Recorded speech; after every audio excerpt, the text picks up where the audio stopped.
Social मीडियावर पसरणाऱ्या अफवांवर केंद्र सरकारकडून स्पष्टीकरण देण्यात आले। भारताचा ऊर्जा पुरवठा पूर्णपणे सुरक्षित असल्याचं स्पष्टीकरण केंद्र सरकारकडून देण्यात आलं।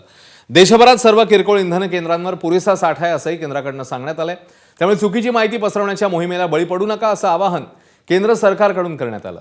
दुसरीकडे मुख्यमंत्री फडणवीसांनीही याबद्दल महत्त्वाची माहिती दिली। आपल्याकडे महिनाभर पुरेल इतका इंधनाचा साठा उपलब्ध आहे, त्यामुळे अफवांवर विश्वास ठेवू नका असं आवाहन मुख्यमंत्र्यांनी केलं। दुसरीकडे अफवा पसरवणाऱ्यांवर कारवाई करणार असल्याचंही मुख्यमंत्र्यांनी म्हटलंय।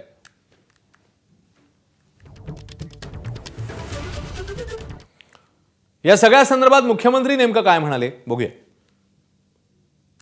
लॉकडाऊन लागणार नाही हे केंद्र सरकारने जाहीर केलेलं आहे।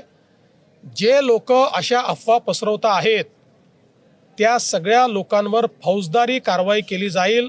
आपल्याकडे 1 महिन्याचा पेट्रोल डिझेलचा पूर्ण स्टॉक या ठिकाणी आहे, पण विनाकारण जर पेट्रोल जास्तीचं भरून घेतलं, रांगा लावल्या, तर त्यातनं सप्लाय आणि डिमांडवर ताण निर्माण होतो आणि कृत्रिम टंचाई निर्माण होते।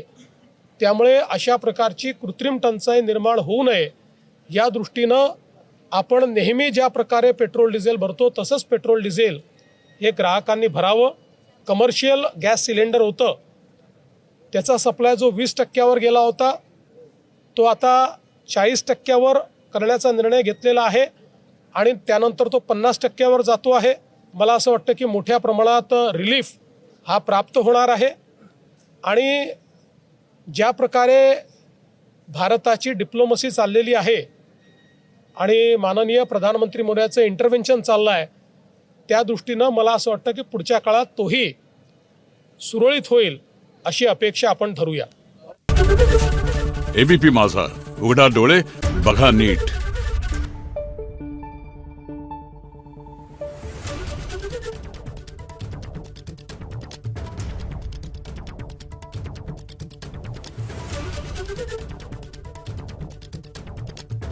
Thank you.